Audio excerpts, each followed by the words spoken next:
کیا کیا باتیں آتی ہیں دماغ میں, کھوپڑی میں. ابھی میں ایک واقعہ سنایا نا, جس نے مجھے سنایا تو بس میں آنکھوں سے ضبط نہیں کر پا رہا تھا. حضرت مولانا طاری جمیل صاحب کا واقعہ ہے. ایک شخص آیا مجھ سے ملنے کے لیے, خواجہ سرا ہے. میں تو پہلی دفعہ زندگی میں کوئی خواجہ سرا مجھ سے ملا.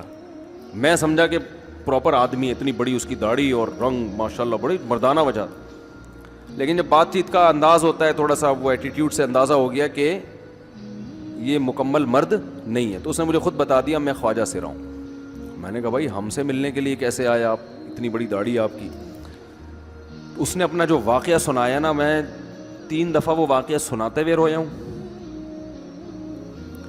اور جب وہ سنا رہا تھا اس وقت میرے آنکھوں سے آنسو نکل رہے تھے. اس نے یہ ابھی بھی میرا بیان سنتا ہے وہ. اس نے واقعہ سنایا کہ میں جب پیدا ہوا تھا نا تو میں خواجہ سرا تھا. گھر میں ایسا بچہ پیدا ہو جائے والدین کی طرف سے عزت نہیں ملتی. جب 10-12 سال کا ہوا تو نہ بھائی مجھے عزت دے رہا ہے اور نہ میرا والد مجھے عزت دے رہا ہے. میں بھائی کے ساتھ کہتا ہوں مجھے باہر لے کے جاؤ تو وہ کہتے ہیں لوگ میرا مذاق اڑائیں گے تمہیں دیکھ کے. ظاہر ہے اس کی حرکتیں تھوڑی زنانہ لڑکیوں والی حرکتیں ہوتی ہیں. اور والد بھی کہیں محفلوں میں نہیں لے کے جا رہے, ایک مذاق اڑایا جاتا ہے. کہنے ایک دفعہ میں کہیں گزر رہا تھا تو یہ جو ہوتے ہیں نا خواجہ سراؤں کی پوری ایک جماعت تھی, انہوں نے مجھے پہچان لیا, دیکھا اتنا اچھا. اس وقت نہ اس کی داڑھی, اور یعنی اس میں خواتین والی ہی علامتیں تھیں زیادہ. تو انہوں نے مجھے کہہ رہے اتنی عزت دی, کھانا کھلایا اور اپنے گرو کے پاس لے کر گئے. اور گرو نے کہا کہ تم ہمارے ایجنٹ بن جاؤ, ہم تمہیں پھر اب ڈانس ماس کروائیں گے, آدھے تمہارے آدھے ہمارے, جو بھی اس کا سیٹ. کہہ رہے مجھے پہلی دفعہ کہیں عزت ملی. تو لیکن میرے ابا کو پتہ چل گیا تو ابا نے لا کے طبیعت سے کوٹ دیا, ٹھیک ہے نا, کہ دوبارہ ان میں نہیں بیٹھنا. ٹھیک ہے ہم نے توبہ کر لی, بھائی یہ برے لوگ ہیں, ڈانس ماس اچھی چیز نہیں ہے, ٹھیک ہے.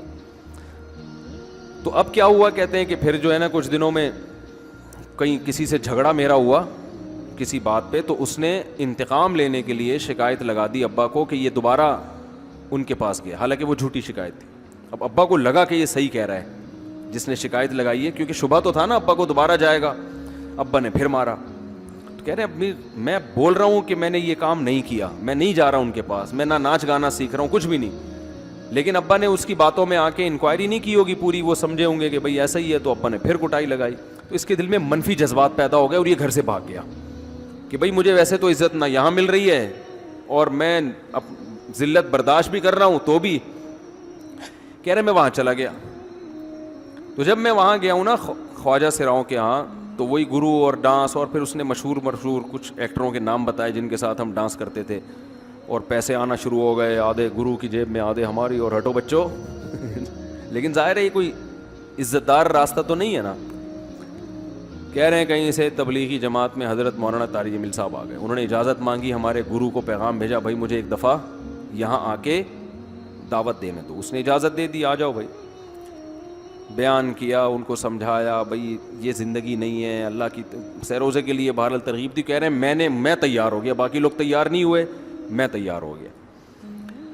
کہہ رہے میں نے گرو سے اجازت لی, اس نے کہا جاؤ لگا لو سیروزہ.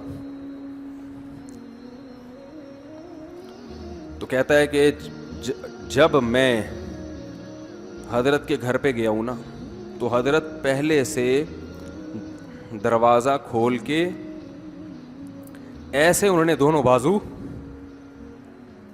پھیلائے ہوئے تھے استقبال کے لیے, پہلے سے کھڑے ہوئے تھے علماء کے ساتھ. کہتے اتنے مشہور آدمی, اتنی بڑی سیلیبریٹی, اور اتنے بڑے بڑے علماء, ان کی پگڑیاں, ان کے اتنا خوبصورت لباس, جو خود عزت دار لوگ ہیں. کہہ رہے ایسے جو ہے نا میرے استقبال کے لیے دونوں بازو پھیلا کر کھڑے ہوئے, اور ایسے مجھے بیٹا بنا کے نہ اپنے سینے سے لگایا کہ تو میرا بیٹا ہے. کہہ رہے خدا کی قسم مجھے زندگی میں پہلی مرتبہ کسی سے